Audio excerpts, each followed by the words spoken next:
This is a series looking at the Our Father or the Lord's Prayer in 8 parts. We're almost to the end. We're on part number 7. So far we've learned these phrases and how to sort of pray them in a more contemplative or meditative way. We've learned, Our Father who art in heaven, hallowed be thy name, thy kingdom come, thy will be done on earth as it is in heaven. Give us today our daily bread. That was our last video. And now we come to this part that says, forgive us our trespasses as we forgive those who trespass against us. That was how I learned it in my church tradition. I happen to believe a better translation is forgive us our debts as we forgive our debtors. I would point out that this is clearly financial language. And as I said in the last video, we've taken a turn now in the prayer from how we relate to God to how we now begin to relate to one another. As we talked about with giving bread to those who don't have it, today we come to our pocketbook. And the hardest thing of all sometimes to forgive is a financial debt. But it became common for the early Christians to be known as debt forgivers. And so how this, I think, works in our culture is, first of all, there is a spiritualization of this part of the prayer that I'll get to in a second, but first we must take it quite literally, in my opinion.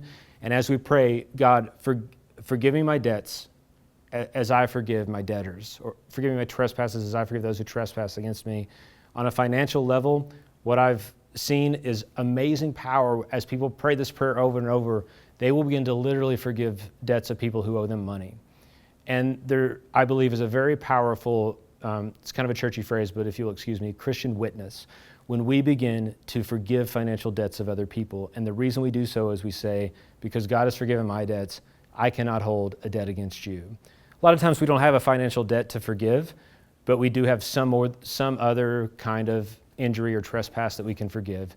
This is usually where we jump to first. So I would just encourage you, think through the actual finances of your life. Is there anything I can forgive? And then if there's not, think through the actual harm that has been done to you, and are you ready to forgive?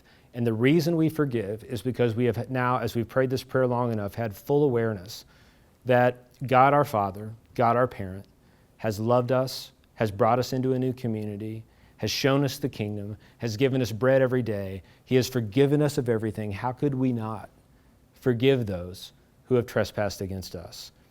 And a lot of times this sort of, thinking through this part of the prayer, we will create a list of those that we need to go to make amends with, to ask forgiveness from, or to forgive.